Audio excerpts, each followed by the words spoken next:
Imagine you're sitting in one of those massive, hybrid team meetings we all have to deal with Oh, now. yeah, the ones where half the room is on that giant wall screen and the other half is like right there at the table. Exactly. So you're there, and your boss just completely dismantles your proposal right in front of everyone. And I mean, they didn't do it nicely either. Right, it's public, it's brutal. It is. And immediately your heart rate just spikes. Your palms get sweaty. You know that feeling, right? Oh, absolutely. The blood just rushes to your face. Yeah, and every single instinct, like wired deep into your evolutionary biology, is just screaming at you to open your mouth and defend yourself. Self-blame. Right, to explain, to justify, to, push back.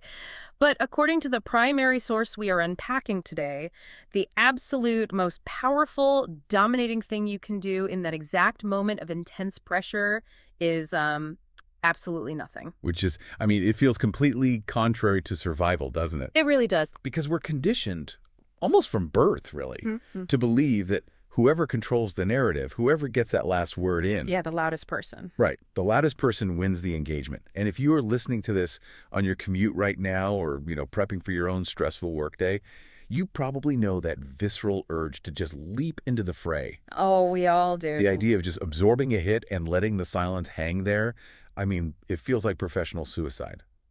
Especially in this hyper-competitive, algorithm-driven environment we're all navigating here in 2026. Yeah, and that tension right there is exactly what we are going to tear apart today. Welcome to our deep dive. We are unpacking an audiobook transcript titled How to Become Dangerously Confident. And I'm just going to lay my cards on the table right away. I am bringing a lot of passionate advocacy to this conversation. I could tell. I mean, I found this text to be just one of the most empowering, no-nonsense approaches to reclaiming your self-worth that I have ever encountered, because it completely upends the traditional idea of confidence. Which is usually, what, being the loud alpha. Exactly. That performative, extroverted trait where you walk into a room and just dominate the airwaves.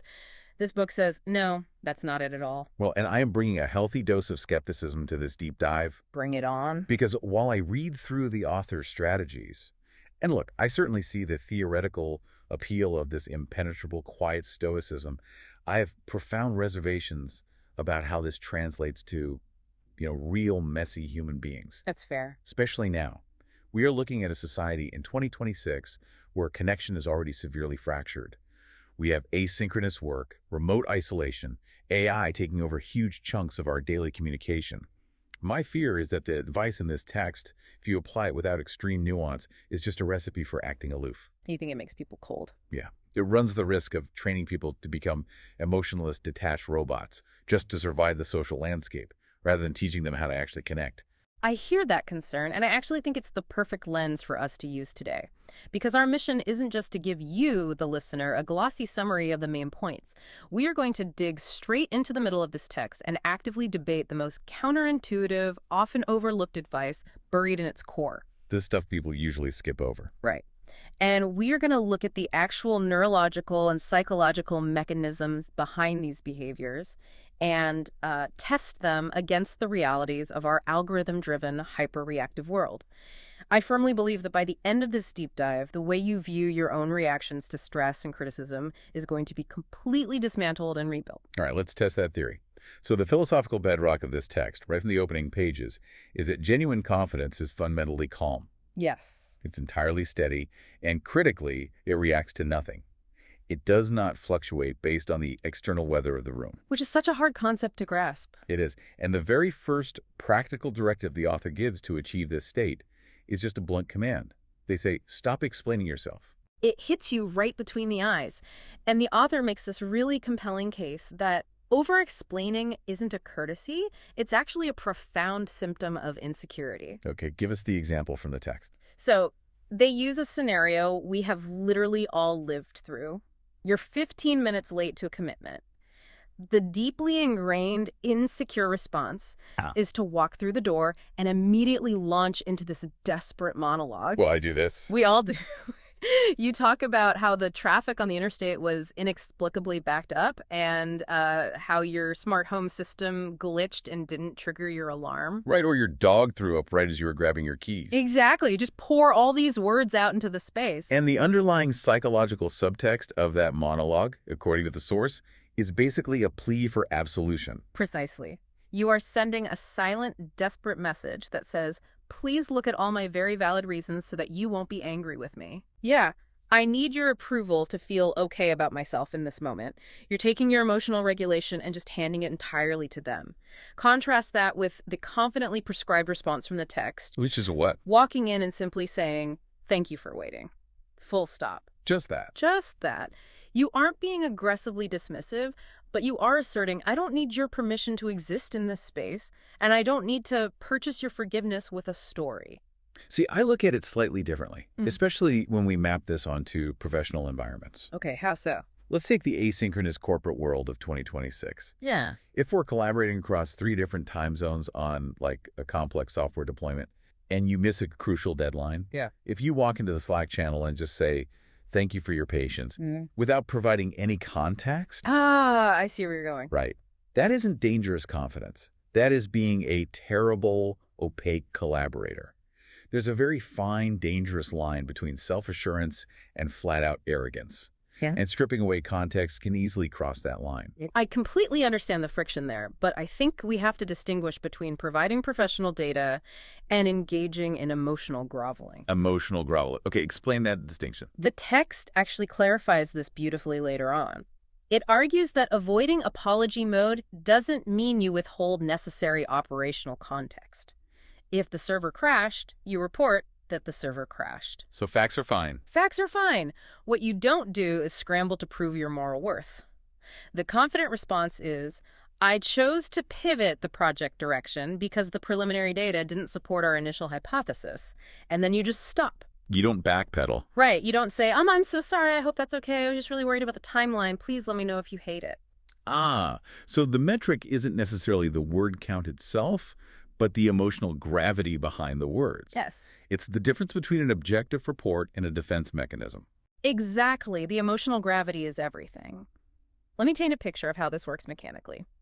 When you over-explain your personal choices or your boundaries, the author compares it to bleeding in the water. Ooh, bleeding in the water. Yeah. We have this flawed cognitive bias where we think, if I show them all my vulnerable, messy reasons, their empathy will kick in. Like they'll see our humanity and cut us a break. Right. But the reality of social dynamics, particularly in high-stress environments, is entirely different. Bleeding in the water doesn't summon empathy. It summons the sharks. And the sharks being, what, people who operate on manipulation. Exactly. When you over-explain, they smell the blood, which is your underlying need for their validation. You have literally just handed them the exact map of your insecurities. So they use it against you. They do. If you tell an overbearing manager a long, convoluted story about why you can't work the weekend because of a specific family obligation, you haven't set a boundary. You've given them a negotiation point. Right, because then they start problem-solving your excuse to get what they want. Oh, your mother-in-law is visiting. Have her come to the office. We'll buy her lunch while you finish the report. Oh my gosh, yes. I've seen that happen. You completely trap yourself. That really aligns with the text's deeper exploration of the internal mechanics of confidence. Because, you can't just slap a piece of tape over your mouth and pretend to be calm if your internal state is in total chaos. Exactly. The outward silence doesn't work if you're screaming inside. Right. And the author introduces this brilliant concept of the inner voice as an internal thermostat. And this is where the psychology gets very real for me. Walk us through how the author defines that mechanism. So the premise is that every single human being has a baseline set point for their self-worth, like a thermostat setting. If your internal narrative is constantly turned down low, Like negative self-talk. yeah, if your default background thought is, I'm an imposter, I always mess this up, I'm lucky to even be here, you will inevitably sink back down to that temperature, regardless of the external environment. So even if good things happen. Exactly. You could win an industry award, get a massive raise, and for about 48 hours, the room temperature spikes. You feel great. But your internal thermostat will eventually kick the AC on and cool you back down to your baseline of anxiety and doubt. Wow. And conversely, if that internal thermostat is set high to a baseline of inherent worth, you naturally rise to meet intense challenges without feeling like you are fundamentally threatened by them. Right. And applying this to the specific landscape of 2026, we have to acknowledge that our digital environment is meticulously engineered to hack that thermostat. Oh, 100%. Every algorithm, every targeted ad, every curated lifestyle post is explicitly designed to lower your internal temperature. The tech ecosystem thrives on keeping you slightly insecure, slightly anxious, and constantly comparing yourself to a globalized pool of people who appear richer, younger, and smarter. Because a confident person doesn't buy as much stuff. Exactly. A person with a low internal thermostat will endlessly consume. They'll buy the course, the clothes, the supplements, trying to raise the temperature from the outside in. That is such a vital point. And the author explicitly warns against this trap of waiting for the outside world to validate you before you change your internal dialogue. So many of us operate on this conditional logic of, once I finally get that promotion, once I lose the weight, once I get into that relationship, well, then I will start talking to myself with respect. Right, the I'll be happy when syndrome. Yes. Yeah. But the text insists the causal arrow points the other direction. You have to aggressively manually override the thermostat and speak to yourself with strength first, long before the external reality matches it. Which requires an immense amount of cognitive discipline. Oh. I mean, if you're listening right now, think about how often your baseline temperature drops the second you encounter friction. Instantly. How quickly do you abandon your own internal authority the moment someone questions a decision you've made? We fold so fast. Which brings us to the natural consequence of this behavioral shift. If we actually manage to stop bleeding in the water, right? If we strip away our nervous excuses and we refuse to fill the air with apologetic chatter, we are suddenly going to be left with a lot of empty space in our conversations. Uncomfortable empty space. Very. Yeah. We're going to be staring at people in silence. And human beings are deeply biologically terrified of awkward silence. So how do we navigate that void? And that leads directly into what I consider the most provocative and, frankly, the most challenging insight in the entire text. It's buried in the middle section of the book, and it deals with the weaponization of silence. Let's get into it. The author states that the ultimate flex of dangerous confidence is to respond with silence instead of emotion, and to deliberately speak less in order to command more. The text makes the argument that losing your temper, or even just raising your voice to defend yourself, is literally an act of handing your power over on a silver platter. Silence, on the other hand, is profoundly disarming. It is neurologically unsettling to someone who is trying to provoke you. And this is where my skepticism flares up the brightest again. Let's really look at this. The idea that staying silent when you are being attacked is a display of power feels incredibly detached from the reality of modern social dynamics. You think it makes you look weak. Well, think about the online ecosystem today. We are living in an era of public callouts, algorithmic rage bait, and digital reputation destruction. If a colleague aggressively throws you under the bus in a shared digital workspace, or if someone challenges your integrity directly, and you just sit there and offer silence. Yeah. In 2026, silence is almost universally interpreted as complicity. It looks like you've been defeated. It looks like you have absolutely no defense, so you're just taking the beating. That is the exact fear the author anticipates. Because we have been socially conditioned by television, by movies, by social media, to believe that the person who delivers the snappy comeback, the person who gets the last, loudest word, is the victor. The mic drop moment.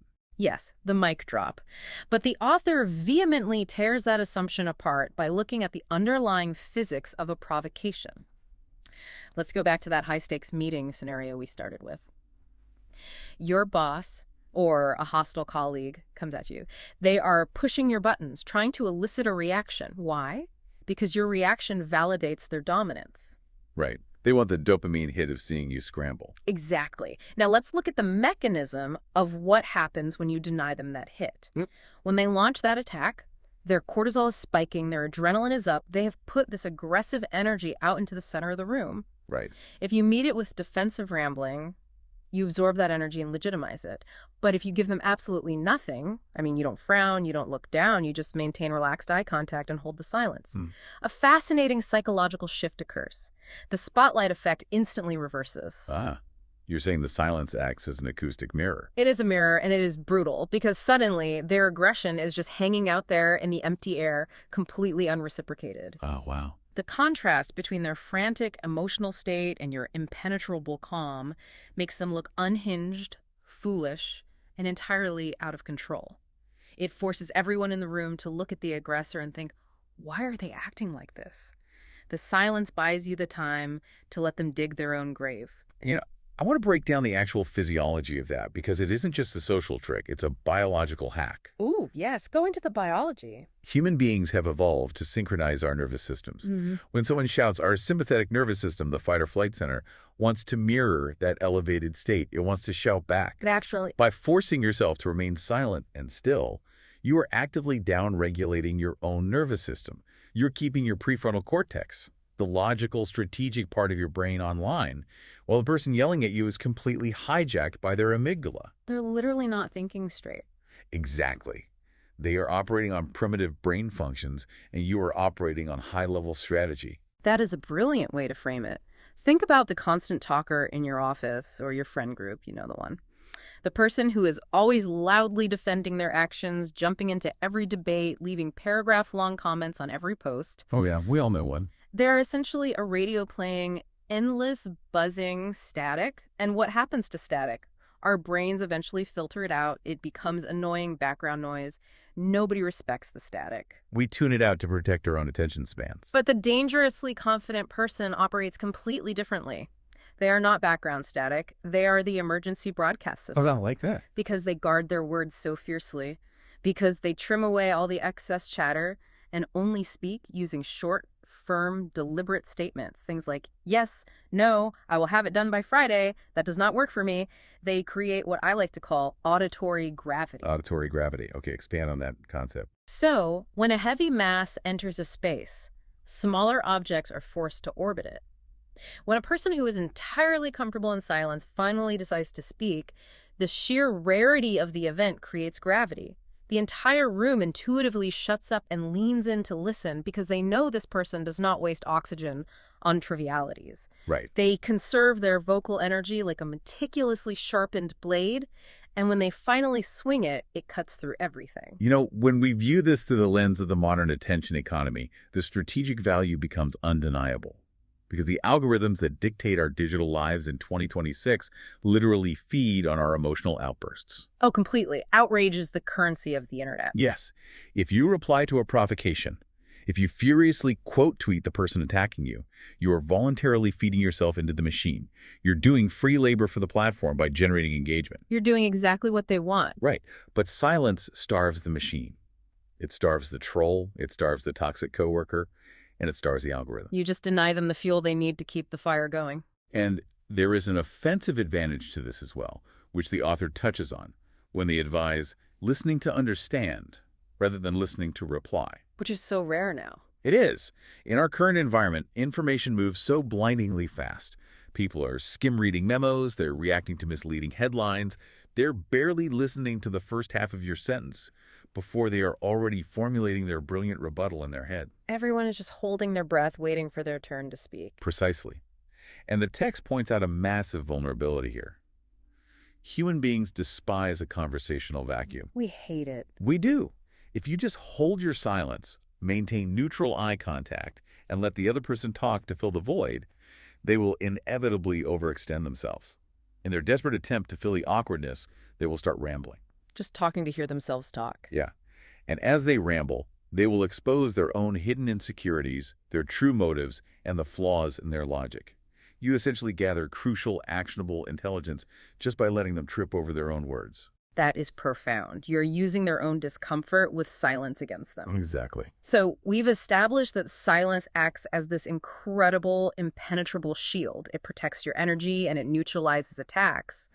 But, I mean, life isn't a static defensive posture. Right, you have to actually do things. You can't just sit in a room quietly forever. What happens when you actually need to navigate a complex, dynamic situation? What happens when you need to mobilize people or move a project forward? Which leads us to the second counterintuitive insight buried in this text, a total redefinition of what it means to be a leader. Yes. The author presents a very stark, almost uncompromising view of human interaction here. They claim that in any given dynamic, you are either in reaction mode, which they classify as a state of psychological dependency, or you are leading. They don't leave much room for middle ground, do they? It's an absolute dichotomy. The premise is that reacting to everything around you is essentially handing the people around you a remote control to your own nervous system. It teaches them exactly how to program you. Oh, that's a scary thought. It is. If a client praises you and you instantly soar into euphoria, but then a peer criticizes you and you crash into despair, you have no sovereign control over yourself. You are entirely dependent on the external input to dictate your internal weather. Which brings up a really crucial question about terminology. Because when we use the word leadership in the context of 2026, we typically envision, I don't know, project managers orchestrating massive AI workflows or startup founders giving rousing keynotes. Executives delegating tasks. Right. It's usually associated with vocal direction and authority over others, but the author takes a radically different internal approach here. It is a brilliant twist on the concept. In this framework, leadership has absolutely nothing to do with your job title, your pay grade, or your place in the org chart. Leadership is defined solely by who sets the emotional tone of the environment. The emotional tone. Yes. It is about a depth of self-control that subtly but inevitably influences the entire room. You aren't dictating what people do, you are anchoring how people feel. Let's ground this in a real-world scenario. How does tone setting actually operate in a moment of crisis? Okay, let's go back to the boardroom. Say you are in a pitch meeting and a massive structural flaw is suddenly discovered in the data you are presenting. Panic immediately flares up. Naturally. Right. Now, the reactive person in the room takes the anxiety as a cue. They get defensive, their voice gets tight and high-pitched, they start speaking incredibly fast, talking over people to assign blame or frantically justify the error. They have just let the chaos hijack their emotional state. They are amplifying the panic by mirroring it. Yes. They're playing defense on the chaos's terms. Now, the dangerously confident leader in that exact same room operates differently. The leader feels the spike in anxiety, but they pause. They don't react immediately. No. They take a deliberate breath. They refuse to take the emotional bait of the panic. Instead of speeding up, they slow down. They calmly redirect the frantic energy back to the objective reality. They might say in a low, steady voice, "Okay, the data is flawed. Let's isolate the variable and see what can be salvaged before we jump to conclusions." Oh, wow. Their unbothered, steady tone acts as a gravitational pull. It physically forces the frantic, vibrating energy of the room to decelerate and align with their calm. It is weaponized emotional contagion. We talked about how panic is contagious, but grounded stability is actually far more compelling to a nervous system in distress. Absolutely. And this is profoundly applicable to personal relationships as well, perhaps even more so than the workplace. Oh, definitely. Think about a domestic scenario. Your partner comes home from a brutal day at work. They're exhausted, frustrated, and they start venting, bringing this swirling hurricane of chaotic energy into the house. We've all been there. The reactive partner absorbs that chaos.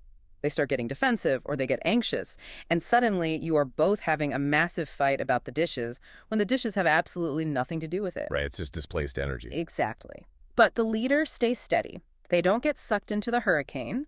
They stand on solid ground. They offer a calm presence. And eventually, the upset partner has to step out of the storm and onto that solid ground to meet them. This specific skill, being the emotional anchor, is arguably the most valuable social currency someone can possess right now. The ambient anxiety of 2026 is suffocating. Oh, it's everywhere. We are constantly bombarded with geopolitical crises on our feeds, economic instability, the looming threat of automation taking our jobs. Everyone is vibrating at a frequency of low-level dread. Literally everyone. If you are listening to this right now, I want you to mentally scan your own workplace, your Slack channels, your family text threads. This person, the one constantly pinging updates, sharing alarming news, and rushing everyone? Or is it the rare individual whose mood simply refuses to be altered by the noise? The person who logs on, assesses the mess, and delivers clear, unpanicked directions. Exactly. Yep. The one who stabilizes the team. It is always the calm one. They hold all the true power. So we've talked about controlling our reactions. We've established the shield of silence and the power of setting the emotional tone. But we have to confront the hardest reality of all. Okay. Sometimes you do everything right. You stay calm, you prepare meticulously, you set the tone, and you still lose. The project fails, the client says no, the partner leaves. How does a dangerously confident person handle a hard, undeniable failure? That is the million-dollar question. It is. Which brings us to the third piece of counterintuitive advice we need to unpack. The author's philosophy on rejection and the absolute necessity of detaching from outcomes. The text advocates for a radical reframing of rejection. It argues that rejection is never a reflection of your inherent identity or your worth. It is merely neutral information. Just data. Just data. All It is right. a sharpening stone meant to refine your approach. And the only way to survive rejection without being destroyed by it is to embrace the mandate to detach from outcomes. Detach completely. Yes, you are supposed to give your absolute maximum effort, pour your soul into the preparation, but utterly refuse to tie your psychological survival to the actual result. All right. This is where I am going to mount my strongest critique of the entire philosophical framework of this book. Okay. Because on paper, sitting in a quiet room reading this, it sounds like beautiful, enlightened Zen poetry. Fit. But in the trenches of reality, we live in an ultra-competitive, hyper-capitalist machine. How can you possibly be a highly confident, fiercely ambitious person if you are genuinely detached from the result of your labor? Isn't the outcome the entire point of the endeavor? I see the contradiction you're pointing out. It sounds crazy at first. Look at the gig economy. Oh. Look at freelance creatives pitching clients or startup founders desperately seeking seed funding before the runway evaporates. You need that contract. You need that capital. People have to pay rent. Exactly. If you don't get the outcome, you don't pay your rent. Advising people struggling in this economy to simply detach from outcomes sounds incredibly privileged. It sounds like luxury advice for people who already have trust funds and safety nets. If you don't care about the result, don't you lose your competitive edge? Don't you just become complacent? I completely validate that critique, and honestly, I bristled at this concept at first too for those exact reasons, but we have to look closer at the vital distinction the author is making. Okay, what's the distinction? The text is not promoting apathy. It is not saying, don't care about the result, just be lazy. It is making a highly specific psychological distinction between your effort and your identity. Effort versus identity. Yes. The book argues that tying your fundamental sense of self to an outcome that you cannot entirely control is what actually causes paralysis, crippling anxiety, and ultimately, poor performance. Break down the mechanics of that. How does caring deeply about winning actually cause you to perform worse? That seems counterproductive. Because hyperattachment breeds fear, and fear restricts cognitive function. There is a well-documented psychological principle called the Yerkes-Dodson law. Have you heard of it? The one about arousal and performance. Yes. It maps the relationship between stress and performance. A certain amount of stress and desire focuses you, but once it crosses a threshold into desperate attachment, your performance plummets. You experience cognitive narrowing. You become stiff. Interesting. The author uses a sports analogy that clarifies this perfectly. Imagine an elite athlete training for the Olympics. Okay, they dedicate their entire life to this one outcome. Exactly. They train for 4 years. They optimize their nutrition down to the gram. They practice daily. They visualize standing on the podium. That is the process. But a true psychologically resilient champion steps onto the field knowing a hard truth. They cannot control the referee's calls. Right. They cannot control a sudden shift in the wind. They cannot control if their opponent woke up that morning and happened to play the single greatest unrepeatable game of their entire life. There are too many variables. Way too many.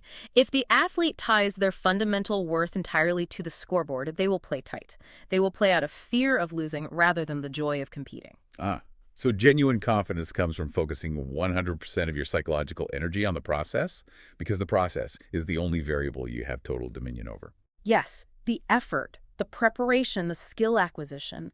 If you shift your internal narrative from, I have to win this client pitch, or my career is a failure and I am worthless, to, I am going to prepare the most brilliant data-backed pitch possible, execute it flawlessly, and extract every lesson from whatever the client decides, you become practically invincible. Because you can't lose under those terms. Right. You become immune to external manipulation. I see the strategic application of that in a corporate setting. Because if your boss knows that you are absolutely desperate for a promotion, that your entire ego and self-worth are riding on getting that specific title, they hold all the leverage. They hold all of it. They can make you work weekends. They can dangle it over your head for months. Yeah. They can abuse your boundaries. But if you are genuinely detached from the outcome, you simply show up, do objectively excellent work, and if they decide to play politics and deny you the promotion, your ego isn't shattered. You don't spiral. You don't beg. No, you just calmly take your excellent portfolio of work, walk across the street, and leverage it at a competitor. Exactly. Because your foundation is built on your proven capability, not their validation. It makes me think of an analogy. Pursuing a goal is essentially like planting a garden. Okay, the tomato garden. Yeah, the tomato garden. You can obsessively pull every single weed. You can scientifically balance the pH of the soil. You can water the seeds with perfect precision. That is your process. You own that entirely. Right. But if you tie your daily happiness and your sense of identity to exactly how many tomatoes sprout on the vine, you are going to be miserable. Because you cannot control the ecosystem. Right. You cannot control the sun. You cannot prevent a freak late season frost. You cannot stop a swarm of locusts. If you measure your worth solely by the tomato count, the outcome, you will eventually suffer a bad season, internalize it as a personal failure, and quit gardening forever out of frustration. That makes a lot of sense. But if you measure your worth by your dedication to the daily tending of the soil, you will remain at peace regardless of the harvest. And ironically, the person who stays calm and focuses on the soil usually ends up growing the best tomatoes over a lifetime anyway.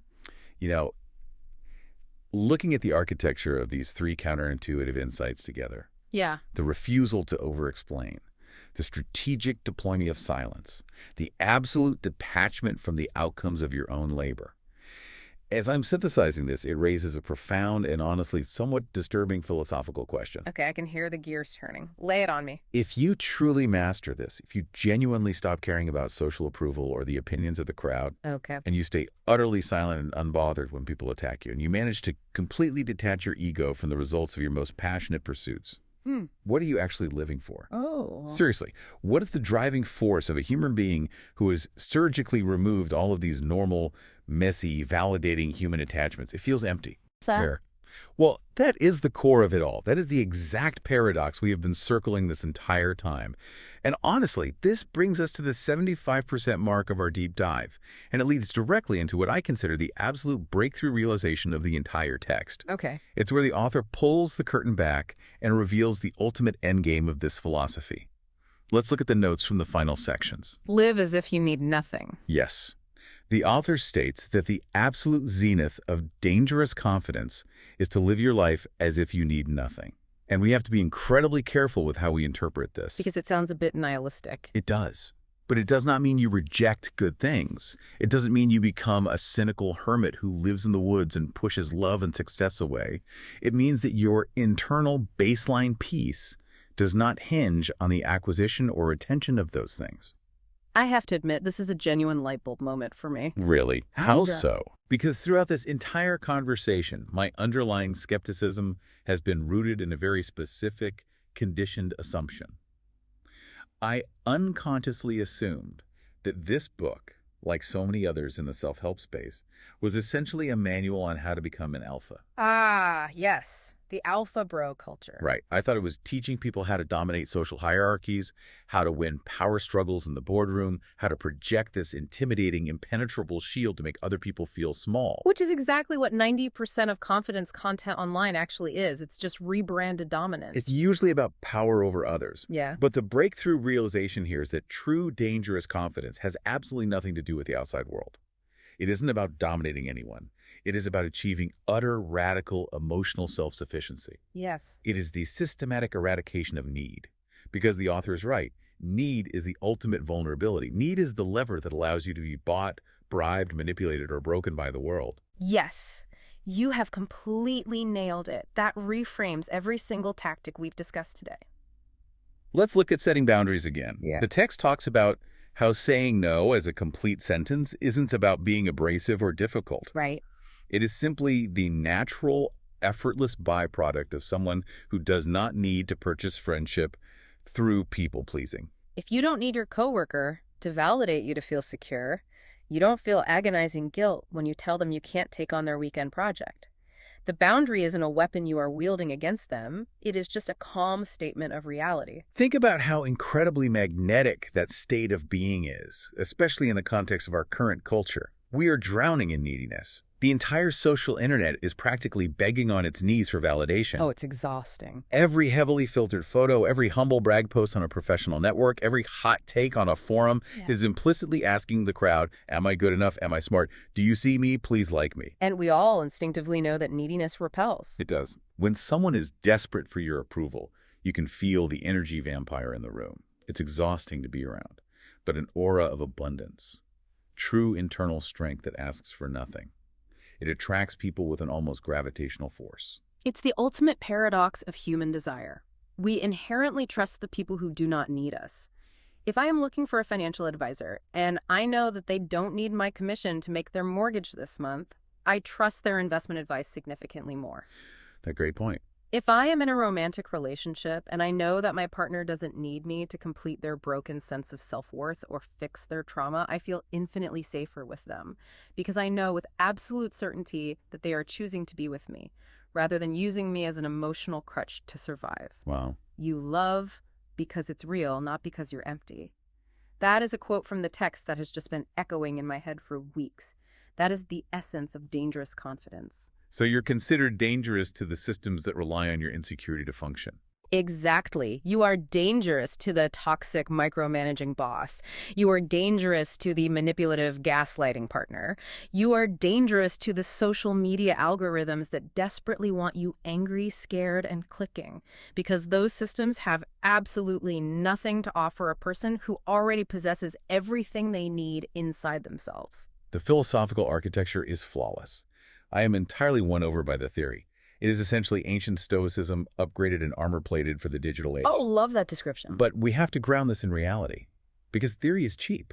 How does an ordinary, heavily conditioned, anxious person, someone whose inner thermostat has been jammed at panic for the last decade, actually forge this kind of impenetrable armor in their daily lives? You cannot simply wake up on a Tuesday morning, read a quote on Instagram, and decide to be emotionally self-sufficient. No, you absolutely cannot. And to the author's credit, they do not pretend that you can. There are no shortcuts here. Which brings us to the final phase of our deep dive, the actual physical forging of the armor. Okay, the practical execution. The later sections of the text shift entirely from philosophy to practical, grueling execution. The core message is blunt. Confidence is not magic. It is not created by making a vision board. Thank goodness. Right. It is not created by staring in the mirror and whispering positive affirmations to yourself while you feel like a total fraud inside. True, dangerous confidence is forged on two unforgiving pillars: competence and discomfort. The author mandates embracing discomfort until it feels normal and insists on training until skill becomes certainty. They use a physiological gym metaphor that perfectly encapsulates the process. Mental and emotional muscles obey the exact same laws of hypertrophy as physical muscles. They only grow when they are subjected to resistance. Do you have to lift heavy? You have to. If you go to the gym and only lift the 2-pound weights because they are easy and comfortable, you will never trigger muscle growth. In life, you have to gather undeniable evidence of your own strength, and the only way to gather that evidence is by voluntarily putting yourself into unfamiliar, high-friction, uncomfortable situations. And here is where we hit the ultimate friction point with modern society. This requirement goes against our fundamental neurobiology. Human nature relentlessly, obsessively seeks comfort and energy conservation. We want the easy path. Always. And in 2026, our entire societal infrastructure is optimized to indulge that. We live in a frictionless utopia that is secretly making us incredibly fragile. We have engineered the resistance out of our lives. Exactly. Think about it. Don't want to deal with the awkwardness of talking to a customer service rep. Have the AI assistant negotiate the refund. Don't want to leave the temperature-controlled comfort of your apartment. Get your groceries, your entertainment, and your social interaction delivered through a screen. It's all on demand. Don't want to face the real-time vulnerability of a phone call. Send a carefully edited, delayed text message. We are systematically engineering discomfort out of the human experience, which means we are stripping away the very resistance required to build psychological confidence. Which is exactly why the transition into dangerous confidence is going to be incredibly painful for most people. You can no longer rely on the environment to test you. You have to actively hunt for the friction. You have to manufacture your own resistance. Yes. You have to force yourself to speak up in that hybrid meeting when your heart is pounding and your throat feels tight. You have to force yourself to hold eye contact with the intimidating client for 1 second longer than your anxiety wants you to. The author relies heavily on the concept of neuroplasticity here. Rewiring the brain. Repetition rewires the brain. If you repeatedly expose yourself to the stressor and survive it, what once terrified you will eventually become routine. It is the clinical definition of exposure therapy. You cannot eliminate a fear by intellectualizing it or thinking about it in a safe room. Yeah. You eliminate the fear by walking into the fire, surviving it, and proving to your amygdala that the threat is not lethal. Until the brain literally stops firing the chemical alarm bells. And the text doesn't leave you empty-handed in the fire. It provides highly specific physiological tactics for surviving that exposure. I love this part. Because when that fight or flight response hits, when the chaos erupts, when the boss yells, when the panic sets in, you do not try to think your way out of it. You cannot outthink a hijacked nervous system. You have to take physical control of your biology. Because physiology drives psychology.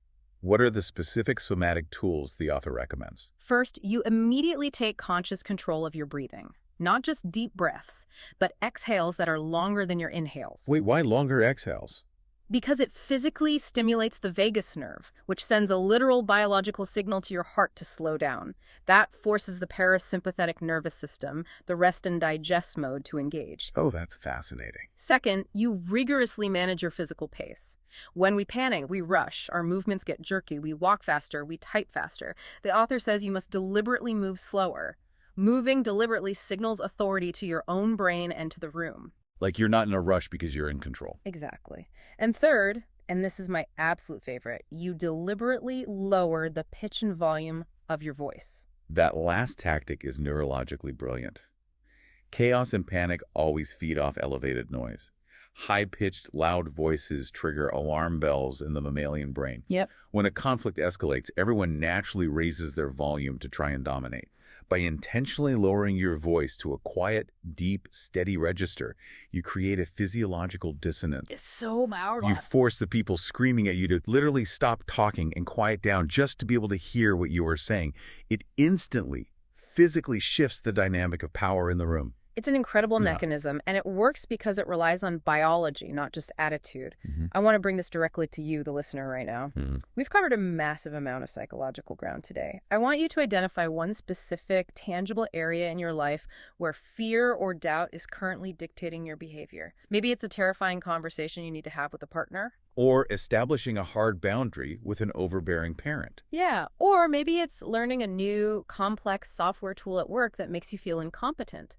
Stop waiting for the day you magically wake up feeling confident enough to tackle it. That day is never coming. Confidence is the reward for doing the thing, not the prerequisite. I love that. Commit to the deliberate, uncomfortable training.